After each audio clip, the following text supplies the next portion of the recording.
Daily தேங்காய் சட்னி, வெங்காய சட்னின்னு அரைக்காமல் இந்த மாதிரி கோவக்காய் வச்சு சட்னி அரைச்சி பாருங்கள். உங்கள் வீட்லேயும் அடிக்கடி செய்ய சொல்லி கேட்பாங்க. வாங்க எப்படி செய்கிறதுன்னு பார்க்கலாம். ஒரு கடாயில் 2 ஸ்பூன் எண்ணெய் ஊற்றி, எண்ணெய் காஞ்சதுக்கப்புறமா 1 ஸ்பூன் கடலைப்பருப்பு, 1 ஸ்பூன் உளுத்தம் பருப்பு போட்டு வதக்கி விடுங்க.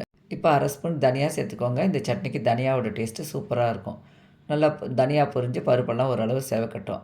ஒரு 6 கோவக்காங்க கட் பண்ணி வச்சுருக்கேன். நல்லா பொடியாக கட் பண்ணிக்கலாம். அப்போ தான் சீக்கிரமாக வதங்கும். 10 சின்ன வெங்காயம், 4-5 பல்லு பூண்டு சேர்த்து நல்லா வதக்கி விடணும். கோவக்காவில் இருக்க பச்சை வாசனை போய் அந்த கலர்லாம் நல்லா மாறணும். அதே மாதிரி வெங்காயம் தக்காளி நல்லா வதங்கணும்.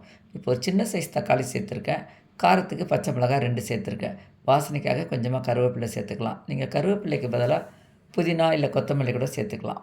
நல்லா வதங்கி இப்போ கலர்லாம் ஓரளவு நல்லா மாறி இருக்கு பாருங்கள். இப்போ தட்டில் மாற்றிக்கலாம். உங்கள் டேஸ்ட்டுக்கு தகுந்த மாதிரி உப்பு வச்சு ஆறுனதும் கொஞ்சம் கரகரப்பாக சட்னியை அரைச்சி எடுத்துக்கோங்க. நல்லா சூடான இட்லி தோசையோட கொடுத்து பாருங்கள். உங்கள் வீட்டையும் எல்லாருக்கும் ரொம்ப பிடிக்கும். வீடியோ பிடிச்சா லைக் பண்ணி சப்ஸ்கிரைப் பண்ணிக்கோங்க. தேங்க்யூ.